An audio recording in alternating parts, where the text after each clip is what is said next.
Bonjour à tous. Nous allons donc continuer ces travaux pratiques de géoinformatique réservés à l'application MapInfo.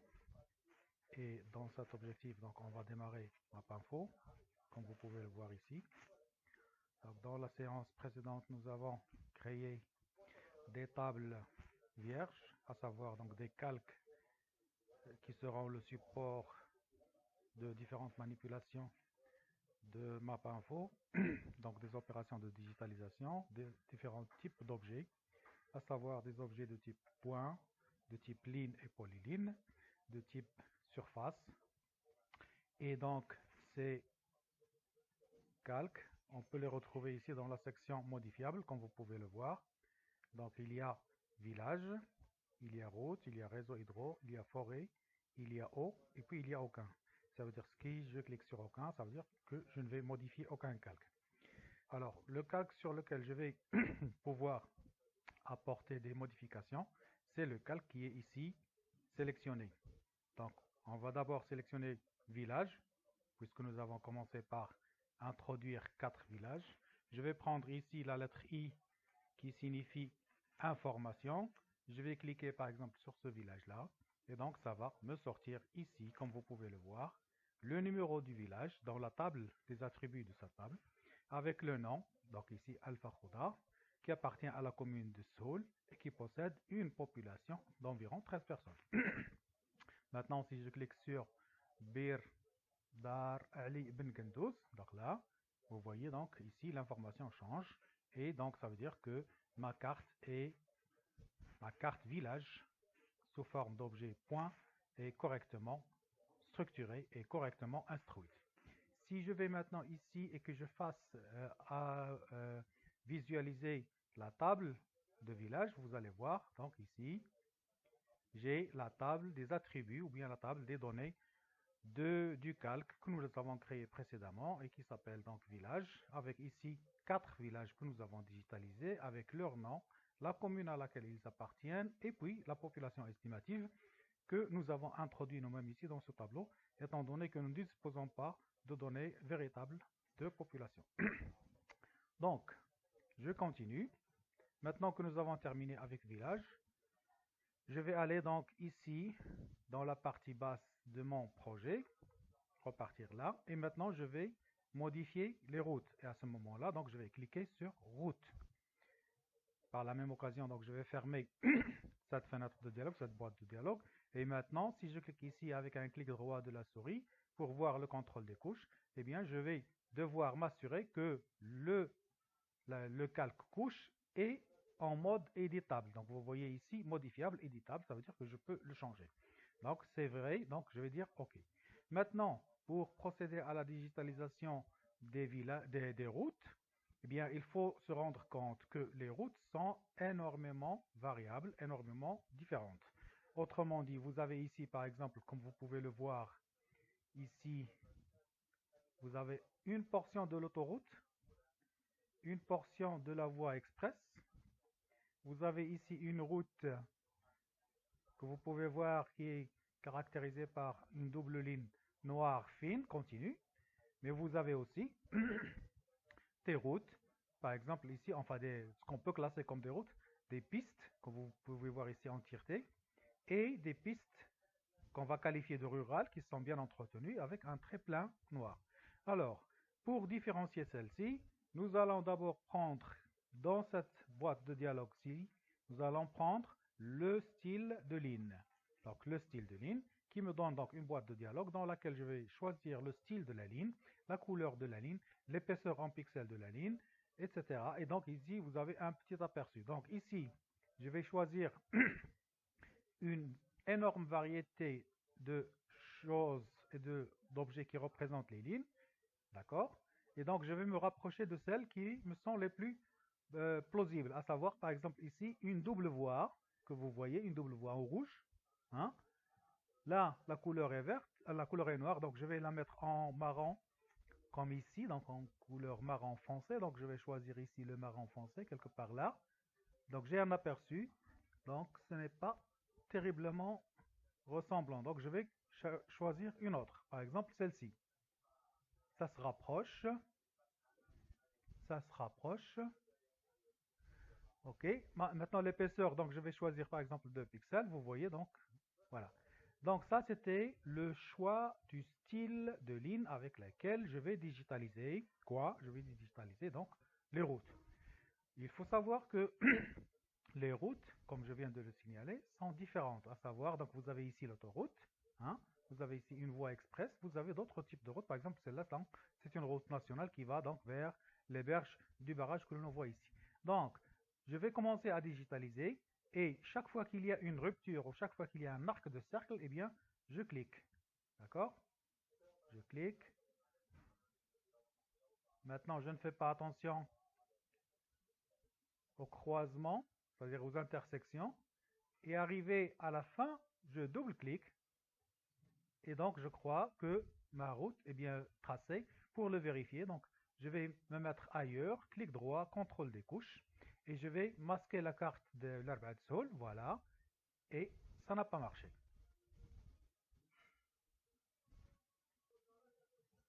Alors, une fois que j'ai terminé donc le choix du style, je vais me placer ici dans l'outil de dessin et je vais sélectionner ici, je vais sélectionner polyline. Vous voyez que là, j'ai aussi la possibilité de tracer avec une ligne. Et ça, c'est une polyline, c'est-à-dire c'est une ligne à plusieurs cassures, à plusieurs brisures, et donc qui me permet de, si vous voulez, de changer de direction. Alors là, je vais commencer à digitaliser mon autoroute. Donc voilà, je clique. Dès qu'il y a un changement de direction, je clique pour pouvoir changer de direction. Là, j'ai un arc de cercle. Je vais le suivre. À chaque fois, je clique, je clique, je clique, je clique. Et à la fin, je double-clique. Et voilà. Maintenant, pour vérifier que ma carte, que ma route a été bien dessinée, donc je vais aller sur contrôle de couche. Je vais masquer l'Arbad Sol. Et là, vous voyez, donc j'ai déjà ma route. Bon, il s'avère que le, le style n'est pas exactement le même. Donc, qu'est-ce que je vais faire? Donc, je vais prendre cette flèche de sélection, je vais sélectionner mon objet et je vais repartir sur style de ligne. Voilà, sur style de ligne. Donc, ça ne ressemble pas. Regardez, je vais changer d'abord l'épaisseur. Voilà. Non, c'est pas ça du tout. Je vais changer encore une fois. L'épaisseur, je vais la garder, mais je vais changer le figuré. Alors, le figuré, donc je vais prendre, allez, on va essayer de trouver autoroute, donc ce n'est pas par là. Si toutefois je prenais celui-ci, si je dis appliquer, si je zoome pour voir ce que ça donne, non, c'est pas ça. Sachez tout simplement qu'il est toujours possible de revenir sur votre objet, de le sélectionner et de le modifier plus tard. Maintenant, je vais revisualiser ma carte de l'Arbad Soul parce que c'est elle qui est la base de mes enregistrements et de mes digitalisations. Une fois que j'ai terminé avec ce premier morceau, maintenant, je vais prendre, regardez, cette voie express qui va rencontrer ici cette autoroute à ce niveau-là. Et donc, elle aura le même configuré. Donc, je n'aurai pas besoin de changer de style de ligne. Donc, je vais tout simplement reprendre ici polyline et je vais dessiner cette route-là, d'accord, qui normalement doit avoir le même figuré. Vous voyez même qu'il y a un échangeur. Donc, double-clic. Voilà, j'ai terminé. La portion de l'échangeur, c'est la même chose. Donc, je vais double-clic, voilà. Et elle rejoint l'autoroute. Maintenant que ma voie express est terminée et que de l'autre côté, donc j'ai une autre route d'une autre configuration, je vais changer maintenant de style. D'accord? Je vais changer de style. Donc, je vais prendre ici le style de ligne. Voilà. Et là, au lieu de double, je vais prendre simple. D'accord? Et donc, je vais prendre une couleur un peu différente. Par exemple, un marron un peu plus foncé. Je dis OK. Je choisis mon outil de dessin. Il est déjà sélectionné. Et je prends donc ma route. Celle-là. Voilà. Voilà. Voilà. Clic. Clic. Clic. Clic. Clic. Clic. Clic. Clic. Clic. Clic. Voilà. Et vous voyez donc la route, elle se termine au niveau de Jlelja et elle s'arrête au niveau du barrage. Donc double-clic, voilà, c'est fait. Vous voyez que de l'autre côté, il y a une route qui ressemble. Donc on ne va pas s'amuser à faire toutes les routes. Maintenant, maintenant, je vais dessiner quand même cette route-là. D'accord? Et donc, je vais quand même changer le style. Donc, style de ligne. Là, c'était en marron, donc je vais prendre en noir. Allez, en noir. Voilà. Et je vais prendre double. Ok, donc c'est comme ça. Donc je vais prendre celle-là. Et elle commence donc à partir de ce point-là. Vous voyez, donc là, clic. Donc je vais le faire assez légèrement. Et vous voyez que là, elle longe l'autoroute. Donc elle ne la croise pas, elle ne la traverse pas. Elle longe l'autoroute, mais par contre, elle passe sous la route nationale. D'accord? Voilà.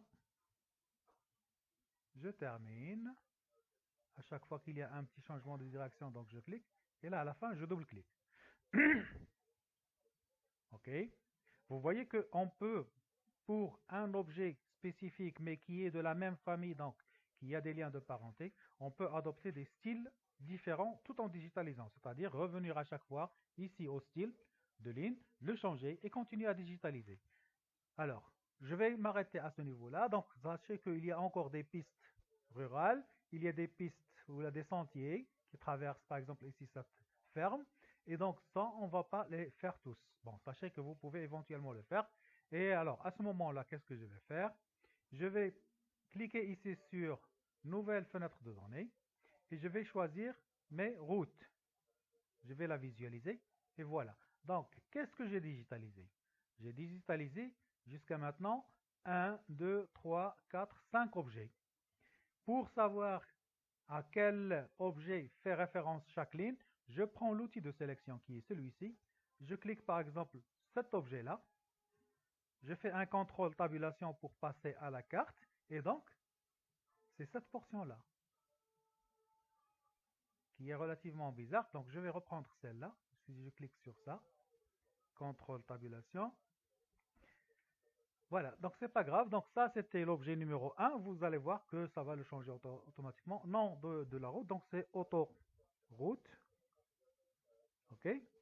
Et le classe, donc c'est une autoroute, tout simplement. Ensuite, je vais sélectionner, sélectionner ça. Contrôle tabulation. Et donc, c'était ça le deuxième objet. Donc, c'est l'objet numéro 2. Et donc, c'était quoi? On va dire, non, non, non, non, non. On s'est trompé. En fait, là, celui-là, ce n'est pas l'autoroute, c'est numéro 2. Et c'est la voie express qui sort de Rabat. Voie express. Et comme classe, on va dire voie express. Alors que celle-là, en fait, celle-là, quand je la sélectionne, contrôle tabulation, eh bien, c'est celle-ci. Donc, c'est le numéro 1 et c'est l'autoroute. D'accord? Autoroute, on va dire Rabat. Non, ça va être dans le nom. Rabat, Tanger. Le classement, donc, c'est autoroute. OK? Puis, 3, celle-là, contrôle tabulation. Donc, c'est l'objet numéro 3. Il est là. Et donc, c'était quoi? Donc, c'était route nationale. On va l'appeler route Khmisset. Allez, on va dire n'importe quoi. Donc, route Khmisset. Et donc, c'est une route nationale. Ensuite, ça, cette route-là, hein, contrôle tabulation, eh bien, c'est l'objet 5 qu'on a digitalisé en dernier. On va l'appeler ça route Midelt, n'importe comment. Et donc, ça, c'est une route secondaire. Secondaire, d'accord? Il nous reste un dernier objet. Je pense que ça doit être cet échangeur-là, ce petit échangeur, d'accord? Donc, je vais le sélectionner, celui-là, voilà. Contrôle tabulation, effectivement, c'était ça. Donc, ça, ce sera l'objet numéro 4. Et vous voyez, donc, quand on va revenir à la table, on va voir que l'ordre sera changé automatiquement en fonction de ce numéro-là. Et donc là, ça va, on va l'appeler donc route express, d'accord? Mais c'est un échangeur. Échangeur. Voilà. Maintenant, regardez, je vais changer. Et vous voyez, donc c'est 1, 2, 3, 4 et 5. Donc ça a été correctement fait. Regardez, par la même occasion, donc j'ai ici la fenêtre qui fait référence au village. D'accord? Voilà. Donc village donné, route donnée. OK? Maintenant, il nous reste à digitaliser, on va dire, les eaux. Et pour cela, donc je vais me mettre ici. Je vais cliquer là sur mon projet pour faire apparaître cette barre d'outils. D'accord? Voilà. Je vais cliquer sur eau. Et là, le mot eau fait référence en fait au barrage. Eau, c'est tout simplement les surfaces d'eau libre. Et donc, vous pouvez voir facilement qu'il s'agit ici d'une surface, d'un polygone. Mais on ne va pas le digitaliser en entier, on va digitaliser par exemple juste une partie et je vais le faire d'une manière relativement très légère, on va dire à main levée. Pour cela, donc, je vais d'abord regarder si dans la partie contrôle des couches, mon calque O est en mode édition, d'accord, donc c'est bon. Donc je vais choisir le style de surface. La trame de fond, donc je vais la prendre pleine. La couleur, donc je vais la prendre en bleu, d'accord. La bordure, donc vous pouvez voir ici qu'il n'y a pas de bordure, donc on va dire pas de bordure, N, et on va avoir ici un aperçu. Donc c'est beaucoup trop bleu, on va diminuer le degré de bleu, ça se rapproche un peu, mais on ne va pas en fait vouloir faire exactement la même chose, tout simplement parce qu'on a la possibilité de revenir par la suite et de changer les attributs, en changer les styles. Donc, à partir de ce moment-là, je peux commencer à digitaliser. Et vous voyez, donc j'ai ici toutes les sortes de polygones. Donc, j'ai un rectangle ou un carré tronqué, arrondi des côtés. J'ai un rectangle avec les angles droits. J'ai ici un polygone quelconque et puis j'ai ici une ellipse. Or, ici, il ne s'agit ni d'une ellipse, ni d'un cercle, ni d'un polygone arrondi, ni de rien du tout, mais tout simplement d'un polygone quelconque que je vais prendre comme ça. Je vais commencer à partir de cette pointe-là. Je vais traverser et je vais digitaliser à main levée, hein, à main levée, d'accord? C'est-à-dire que je ne vais pas respecter scrupuleusement les différents changements, mais vous êtes appelé à le faire avec plus de précision. À chaque fois qu'il y a un changement de direction, il faut ajouter ce qu'on appelle un vertex ou bien un sommet. Voilà, voilà, je vais relativement vite.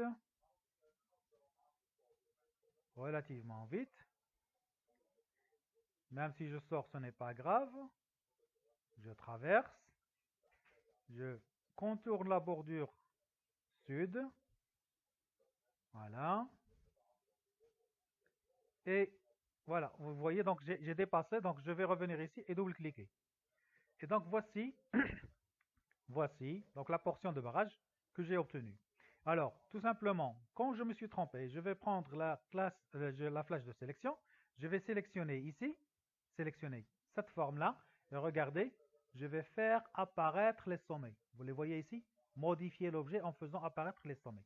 Et donc ici, je clique sur ce sommet-là et je le supprime comme si je supprime un caractère. La même chose ici, je le supprime. La même chose ici, je le supprime. Et voilà, donc j'ai ramené mon, mon polygone à sa vraie position. Donc je termine.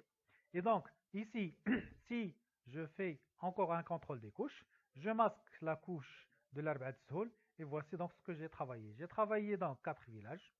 J'ai travaillé le réseau routier avec ici la voie express, avec ici l'autoroute de Rabat-Tanger, avec ici un échangeur, avec ici une route, disons une route secondaire, et puis une portion de barrage. D'accord? Donc je suis dans le bon sens. Je remets la carte de l'arbre Sol. Puis maintenant, je vais revérifier qu'est-ce qui me reste à changer. Eh bien maintenant, il me reste le réseau hydro et les forêts. Alors pour le réseau hydro, c'est un petit peu particulier. Pour cela, donc, qu'est-ce que je vais faire? Je vais prendre mon outil de zoom et je vais zoomer juste sur cette partie-là. Vous la voyez? Sur cette partie-là. Et vous voyez, donc j'ai ici le réseau hydrographique qui est représenté par des lignes bleues en pointillés. Hein, et vous avez donc les courbes de niveau ici qui montrent avec un V destiné orienté vers la partie amont pour montrer le sens de l'écoulement, donc en direction de la retenue du barrage. Pour cela, je vais repartir ici, contrôle des couches, et voir que c'est mon réseau hydrographique qui est modifiable. D'accord? Modifiable. Donc là, il ne l'était pas, maintenant il l'est. Donc je clique sur OK. Je choisis le style de ligne. Et donc le style de ligne, donc on va repartir vers le sommet. Donc ce sont des pointillés en bleu, voilà. Et je vais les garder. Maintenant, je vais sélectionner la polyline, puisqu'il s'agit effectivement de polyline. Donc vous voyez ici, donc j'ai le réseau hydrographique. Voilà, voilà, voilà. je clique et à la fin, je double-clique. Voilà. Là aussi, donc je continue. Alors, au passage, qu'est-ce qu'on a oublié de faire? On a effectivement oublié d'instruire la table des attributs donc de notre barrage ou de notre eau. Et ce n'est pas trop tard, il n'est jamais trop tard. Donc, le système d'information géographique vous offre la possibilité de revenir et de retravailler votre votre couche, y compris donc la modification de la structure de la table des attributs, la modification du contenu de la table des attributs, etc. Alors maintenant, j'ai terminé avec une proportion du réseau hydrographique.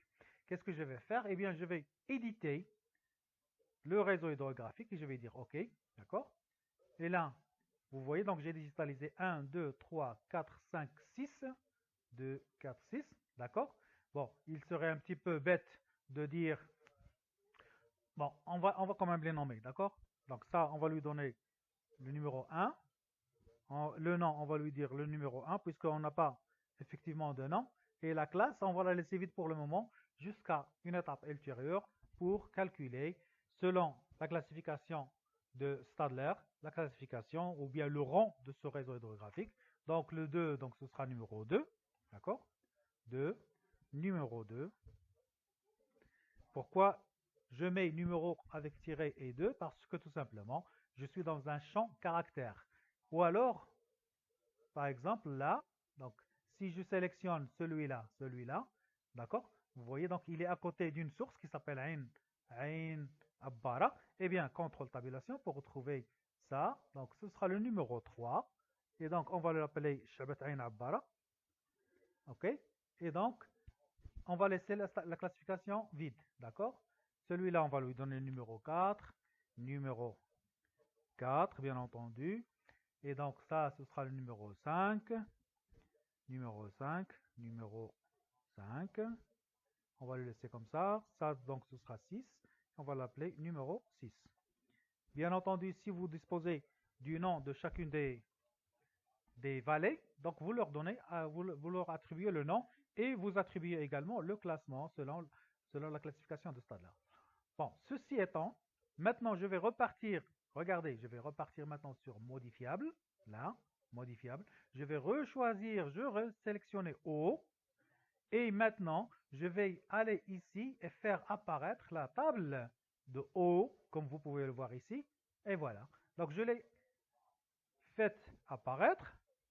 Et il s'avère que je ne digitalisé qu'un seul morceau de surface d'eau libre que je vais appeler 1. D'accord? Et là, donc, on va appeler word group. D'accord?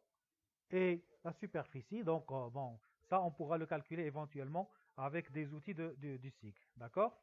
Et voilà. Donc maintenant, si je fais apparaître toutes les classes, toutes les fenêtres de données, donc elles sont toutes là, hein, et chacune d'elles m'informe donc sur un objet. Par exemple, ici, je suis dans la classe O, c'était la dernière sélection, et donc je vais prendre par exemple ici la lettre I pour information, je clique ici et vous voyez donc c'est WordGrow avec une superficie qui n'est pas instruite et donc je suis dans la classe O. D'accord? On est bien. Maintenant, dernière chose à faire, donc on va digitaliser surface forêt. Pour cela, on va dézoomer.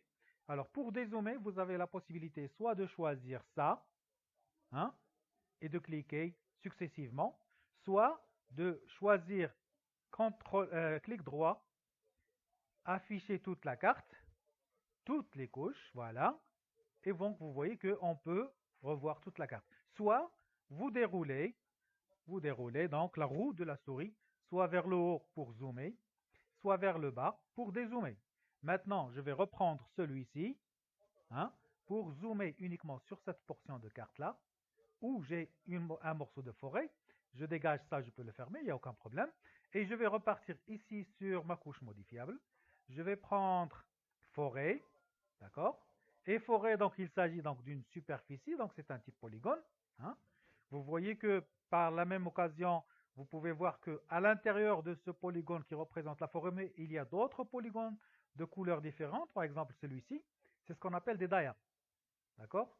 Qu'est-ce que c'est qu'une daya? Donc simplement c'est une flaque d'eau temporaire, merja, qui se remplit d'eau à l'occasion de précipitations et puis qui s'assèche pendant la saison sèche et qui est généralement un site biologique qui sert à un équilibre écologique au sein même de la forêt, avec ici un site d'abreuvement pour les oiseaux, les animaux de la forêt, mais aussi pour certaines espèces de poissons et de batraciens. Bon, ceci n'est pas notre propos aujourd'hui. Donc, je vais encore m'assurer que je suis dans la couche modifiable qui est forêt. Je vais revérifier encore une deuxième fois en cliquant sur contrôle des couches. Je vais prendre forêt et vous voyez ici que c'est modifiable, donc éditable. Maintenant, je vais sélectionner le type de polygone. Le type de polygone. Ensuite, je vais laisser une trame de fond. D'accord? Pleine. Bon, allez, on va changer. Au lieu de pleine, on va prendre en pointillé, par exemple, comme ça. Voilà. Et la couleur, on va choisir un vert foncé. Donc non, ça ne marche pas. Donc, on va prendre ça. Ce n'est pas ça du tout. Donc, on va prendre ça, hein, pour le moment. La couleur, on va prendre une couleur verte fluorescente, par exemple celle-là. Et pour l'instant, aucune ligne de délimitation d'extérieur. Et on va dire OK. Maintenant, je vais prendre l'outil de dessin des superficies, celui-là. Et donc, je vais quand même le digitaliser à main levée, mais d'une manière très approximative. Par contre, comme je viens de le dire, vous devez absolument travailler avec une précision en veillant à insérer autant d'objets, autant d'apex, autant de sommets que vous pouvez, afin d'avoir une similarité presque identique à votre objet. D'accord? Et je rappelle aussi au passage qu'à chaque fois, vous pouvez revenir et modifier, soit en ajoutant des sommets, soit en supprimant des sommets, soit en déplaçant les sommets de leur place initiale vers une place qui est plus correcte. Alors, là, je m'applique un petit peu. Ce qui vous est demandé donc de faire est de vous appliquer beaucoup mieux que moi. Voilà. Voilà. Une fois que j'ai cliqué sur le premier sommet, donc, ma forêt est apparue. Maintenant, je ne connais pas le nom de cette forêt. Alors, qu'est-ce que je vais faire? Donc, je vais faire contrôle des couches et je vais masquer ma forêt. Donc, hein, je vais la masquer pour revisualiser. Donc, ça s'appelle Rabbit Ash. Rabbit Has Soul. D'accord, d'accord. Donc, c'est une partie de la forêt de Rabbit Has Soul. Had Soul. Forêt. OK. Donc, ici, je vais cliquer sur faire apparaître la nouvelle table de données. Je clique sur forêt, je clique sur OK et voici donc ma table relative aux forêts. Donc si je clique sur ça, donc ça ne me donne rien, mais si je clique sur ça, donc je vais prendre l'outil de sélection, si je clique sur ça, contrôle tabulation, donc vous voyez que j'ai ma portion de forêt qui est sélectionnée, donc je vais lui donner un numéro 1, d'accord?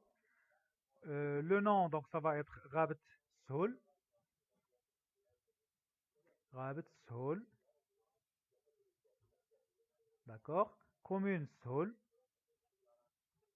et nature, donc on va dire chêne. C'est du chêne. D'accord? Maintenant, je vais revérifier.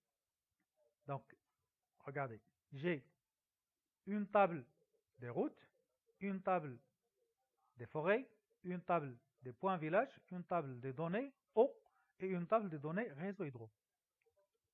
Est-ce qu'il n'y a pas quelque chose qui manque ici? Pour le vérifier, contrôle des couches. Donc, j'ai ici les eaux, forêt, réseau hydro, route et village. Donc, je n'ai que 5 éléments. Et donc, je suis bien fait. Maintenant, une fois que mon travail est fait, clic droit, afficher toute la couche, d'accord? Et je dis toutes les couches, voilà. Et voilà. Donc, j'ai digitalisé des points, le réseau hydrographique, les routes, l'eau et la forêt. Maintenant, il me reste une chose à faire. Je vais aller à Fichier. Et vous voyez donc, je n'ai pas encore enregistré les tables puisque ici, cette ligne est noire. Donc, cette ligne est active. Par l'opposé, par exemple, cette ligne est inactive. Elle est grise. Donc, je clique ici et il va me poser la question, laquelle de ces tables voulez-vous sauvegarder? Est-ce la table eau? Est-ce la table forêt? Est-ce la table réseau hydro? Ou bien c'est la table route? Dans la certitude que je n'ai encore rien enregistré, je vais sélectionner toutes ces couches en cliquant à la fois sur la touche Shift et en couvrant avec la souris. Et là, je lui dis enregistrer. Ou bien, qu'est-ce que je fais? Eh bien, je sélectionne celle-là, je l'enregistre, je clique encore une fois sur CTRL E, j'enregistre forêt, je clique sur CTRL E, j'enregistre réseau hydrographique, je clique sur CTRL E pour enregistrer les routes. Maintenant, je suis sûr que toutes mes cartes que j'ai digitalisées sont sauvegardées dans mon dossier personnel, dans mon dossier de travail personnel, dans lequel j'ai enregistré au préalable mon projet. D'accord? Alors, à propos de projet, maintenant, il faut enregistrer ce projet. Et pour cela, on va cliquer sur CTRL D. Et donc, je vais cliquer sur Emplacement standard, sur Bureau, sur le nom que j'ai choisi, TP numéro 2, et là, donc, j'ai déjà le TP, il est là. Hein? Donc, je clique sur Enregistrer. Il va me dire que le fichier existe et qu'il va falloir le remplacer. Je suis tout à fait d'accord, donc je lui dis OK. Maintenant, pour savoir que mon projet a été réellement bien enregistré, qu'est-ce que je vais faire? Eh bien, je vais fermer, comme ça, à l'improviste, je vais fermer ma info entièrement, et puis, je vais aller dans mon dossier. Où est-ce qu'il est? Où est-ce qu'il est? Où est-ce qu'il est? Il est là, d'accord? Voilà. Je vais aller dans le TP numéro 2. Et à titre de vérification, regardez, donc j'ai ici la date de vérification et l'heure. Hein? Donc j'entre ici. Ici, le fichier, le tout dernier que j'ai enregistré, à savoir mon fichier Word. Donc le nom, le prénom, STUS4 2022-2020, TP numéro 2, .word. Si je clique ici, à titre de vérification, il va falloir que j'obtienne exactement, voilà, ce que j'avais laissé apparaître. Maintenant, si je ferme ça, si je ferme ça, si je ferme ça, si je ferme ça, si je ferme ça, et que je sorte encore une fois, d'accord? Maintenant, le projet, il va réapparaître de la même manière, exactement comme je l'ai laissé la dernière fois, à savoir de cette apparence-là. Maintenant, je peux l'effacer, hein? Je peux effacer cette table parce que à tout moment, je peux faire appel à cette table en cliquant ici sur Nouvelle fenêtre de données. Je peux sélectionner une, je peux sélectionner deux, comme je peux sélectionner les 5 en cliquant sur la touche majuscule et en appuyant sur la touche gauche de la souris et en cliquant sur OK. Donc voilà, j'obtiens donc mes fenêtres en cascade. Et donc voilà donc la fin de ce TP d'aujourd'hui.